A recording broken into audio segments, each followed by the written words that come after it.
Welcome to my second ever video on King's Raid World Boss number 2, Protianus.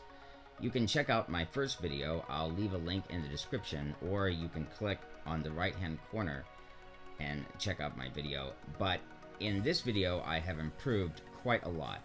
In the first video I did around 121 billion in damage. In this video I will demonstrate doing 345 billion in damage, so that is nearly 3 times as much damage as I did in the first video. These are the characters that I'm using. First, I'm using Annette. Annette is well known for her ability to heal the entire party, and also her S2 is really good at CC resist. It removes all the negative effects from the entire party, so she's a very useful character to use in world boss battles.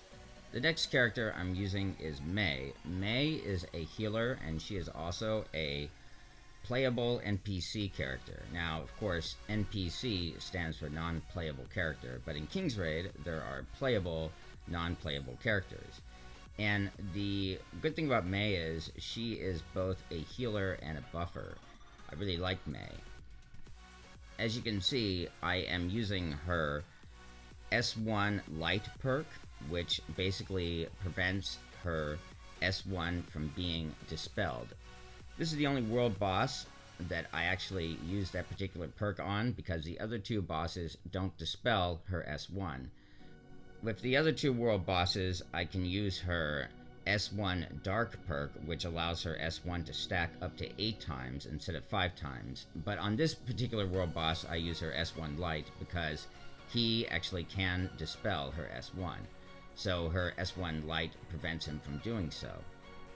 I also use her S4 light perk, which allows her S4 to activate every 12 seconds.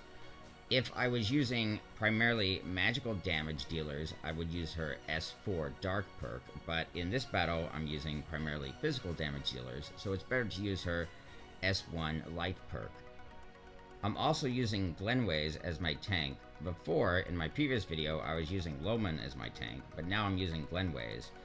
Part of the reason why I'm using Glenways is for her S3 perk. Her S3 perk is able to dispel negative effects from the entire team, and I'm going to be controlling her manually, because a good time to use the S3 perk is often when you can see the people on your team are losing a lot of their life force, and although Glenways is not a healer, you can kind of use her at the same time as you would healers.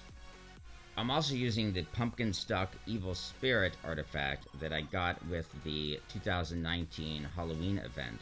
What this artifact does is it increases her hit points by 20%, but it also increases the attack by 20% of everyone else on my team when there is only one enemy. Now, with this boss doesn't always fight alone. However, when he gets stunned, he is fighting alone, and that is when you can do the most damage to him. So basically, this artifact will activate, at least the attack enhancement part will activate, when he is being stunned. For my main DPS character, I'm using Cecilia. She's one of the strongest, if not the strongest, physical DPS in the game, and she has a 4-star unique weapon. I am also using for her main unique treasure the Moment of Respite unique treasure. This unique treasure is especially good for boss battles, and it activates when fighting bosses. So when you're using Cecilia against a boss, this is the best main treasure to use. I'm also using Lav Role. I have increased her critical damage as high as I possibly can. It's all the way at 311%.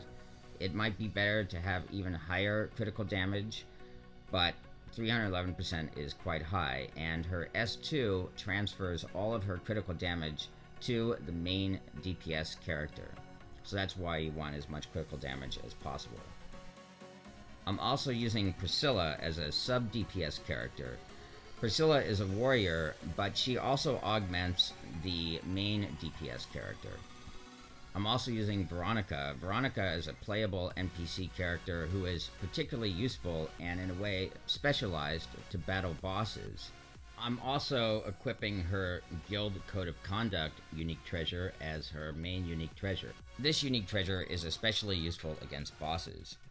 And finally, I am using Shia. She is a healer that is also a buffer, and she is used by a lot of people in world boss battles, and I'm using her as well.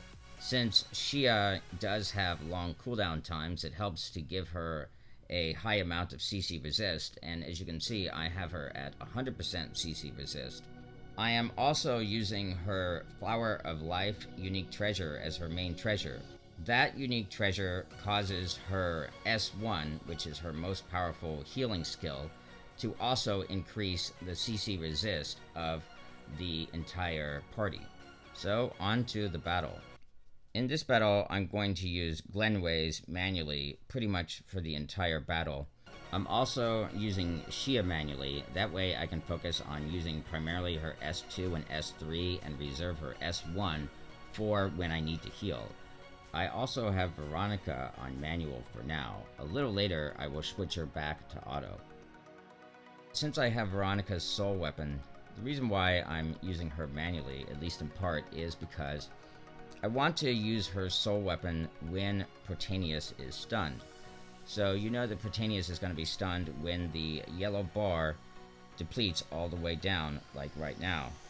And so as you can see, I'm using Veronica's soul weapon. Now, I can use Veronica's soul weapon 6 times, and to make sure I do use it 6 times, I will eventually put her on auto, because that way I won't have to wait. But I will try to get her to use her soul weapon at least a couple of times when Protianus is stunned. As you can see, I also have it set so I am viewing the life bars of the party rather than the DPS. The reason for that is since I have Glenways on manual, I want to use her S3 when the life of my character starts to get depleted.